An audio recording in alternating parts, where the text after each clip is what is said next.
ये आकाशवाणी रायपुर है। छत्तीसगढ़ी समाचार बुलेटिन के संग संध्या तिवारी के जय जोहार। अब सुनाओ आज के प्रमुख समाचार। कंटेनमेंट जोन ले बाहिर गतिविधि शुरू करे बर केंद्रीय गृह मंत्रालय के नवा दिशा निर्देश आज ले लागू। राज्य मन ल 15 अक्टूबर ले स्कूल कॉलेज के संग टाकिज खोले के अधिकार दे गे हे। राज्य में समर्थन मूल्य में धान खरीदी के तैयारी शुरू।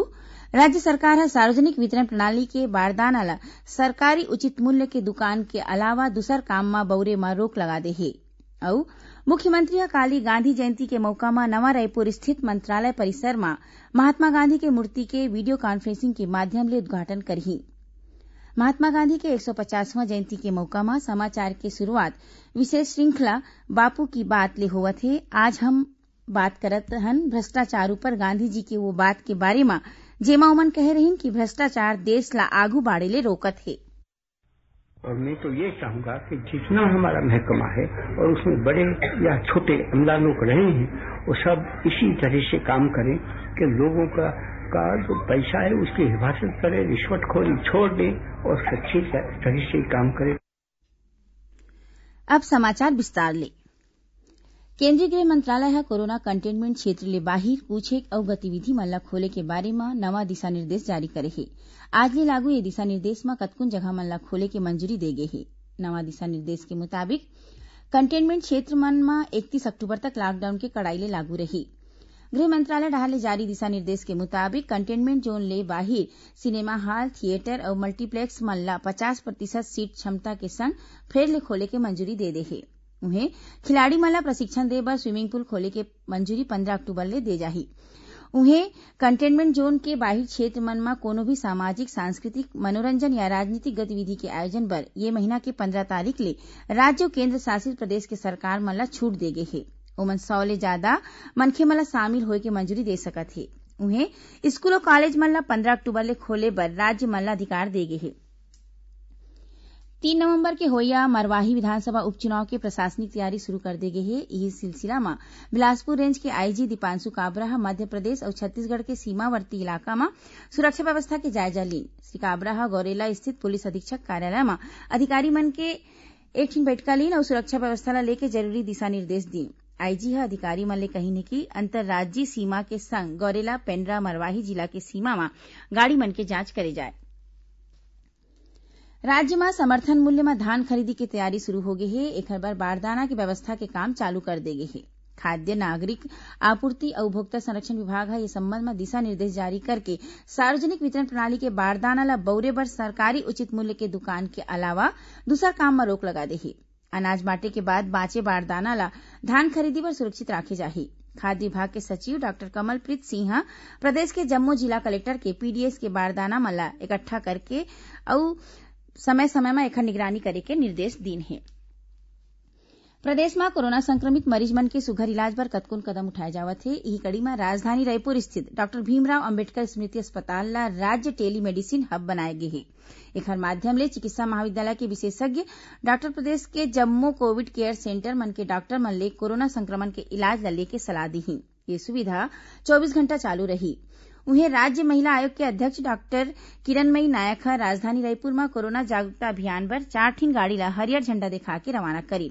एती महासमुंद जिला में लॉकडाउन सिराए के बाद आज ले सामान्य दिन असन कामकाज चालू हो गए। महासमुंद में आज ले रतिया 8 बजे तक जम्मो दुकान खुले रही। पेट्रोल पंप और मेडिकल दुकान अपन बेरा में बंद होही। उन्हें राजनांदगांव जिला में कोरोना संक्रमण ले बचाव बर जन जागरूकता बर समाज सेवी और सामाजिक संगठन जिला प्रशासन की मदद करत है। कोरोना की करो पहचान, जांच से होगा जीवन आसान जैसे संदेश वाले पाम्पलेट बांटे जाते। संगे संग जिला प्रशासन डाले 5 अक्टूबर तक कोरोना जांच बर करीबन 5000 लोगन मन के नमूना लेके राखे गए हैं। छत्तीसगढ़ के खबर ले है आपकी वास्ता और खबर के विश्वसनीयता ले है हमार वास्ता।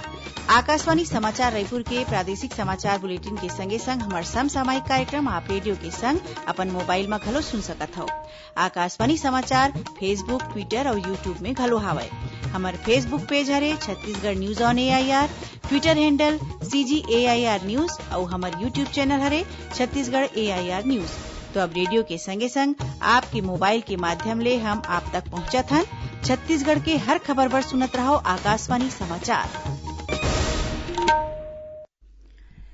अब आगू बढ़न बाचे समाचार कोती। राज्यपाल अनुसुईया उइके ह राज्य अनुसूचित जाति आयोग संशोधन विधेयक म दस्खत कर दे हे। एखर मुताबिक 6 अशासकीय सदस्य जौन अनुसूचित जाति ले जुड़े मामला म विशेष जानकारी राखथे राज्य सरकार डाहर ले एमाले 1 ला अध्यक्ष अउ 1 ला उपाध्यक्ष नियुक्त करे जाही। फिर ये अशासकीय सदस्य मन ले अध्यक्ष अउ उपाध्यक्ष समेत कम ले कम 4 सदस्य अनुसूचित जाति ले होही। एखर संगे संग राज्यपाल ह राज्य अल्पसंख्यक आयोग संशोधन विधेयक म घलो दस्खत करिन।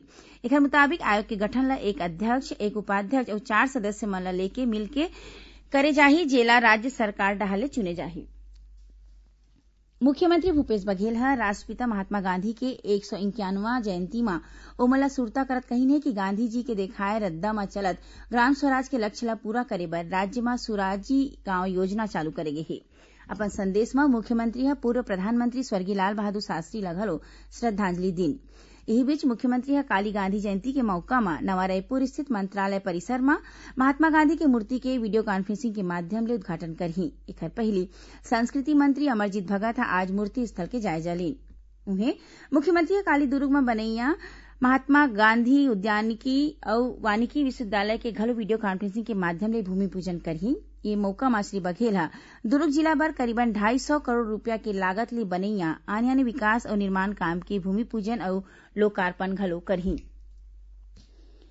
महात्मा गांधी की 150वां जयंती के मौका म काली आकाशवाणी नई दिल्ली के समाचार सेवा प्रभाग डाहर ले विशेष कार्यक्रम प्रसारित करे जाही। महात्मा गांधी की कहानी आकाशवाणी की जुबानी कार्यक्रम के प्रसारण काली बिहनिया 10:30 बजे ले होही। ये कार्यक्रम ल छत्तीसगढ़ स्थित आकाशवाणी के जम्मू केंद्र रिले करही। राज्य सरकार ह अंग्रेजी माध्यम के जम्मो 40 सरकारी स्कूल के नाव स्वामी आत्मानंद के नाव म राखे के फैसला ले हे। स्कूल शिक्षा विभाग ह जम्मो जिला कलेक्टर मन ल चिट्ठी लिख के इस संबंध म निर्देश जारी कर दे हे। चिट्ठी म कहे गे हे कि जौन स्कूल के नाव पहिली ले उखर नाव म हवय ओला नइ बदले जाए। फिर पहिली ले राखे गे नाव ल स्वामी आत्मानंद उत्कृष्ट विद्यालय योजना म चलत स्कूल के संगे संग जोड़े जाही। सरकार ह कहिन कि स्कूल के नाव मुख्य गेट अउ दूसर जगह म लगा के ओला प्रचारित घलो करे जाही। कोरोना संक्रमण ले बचाव खातिर राज्य में स्कूल मन बंद हे। फिर ऑनलाइन पढ़ाई चालू हे। एला देखत छत्तीसगढ़ माध्यमिक शिक्षा मंडल डाहर ले 10वीं और 12वीं कक्षा के लइका मन के पढ़ाई के मूल्यांकन असाइनमेंट के माध्यम ले करे जावत हे। मंडल के पोर्टल म लइका मन ल ऑनलाइन असाइनमेंट भेजे गे हे। असाइनमेंट में प्रश्न के उत्तर घरे म लिख के लइका मन ल एला 10 दिन के भीतर अपन अपन स्कूल में जमा करना होही। एखर बाद स्कूल के शिक्षक असाइनमेंट ल जांच के रिजल्ट वेबसाइट में अपलोड करही। विद्यार्थी मन ल हर महीना असाइनमेंट भेजे जाही। ये असाइनमेंट 20 नंबर के होही। अब पेश है बापू के प्रिय भजन।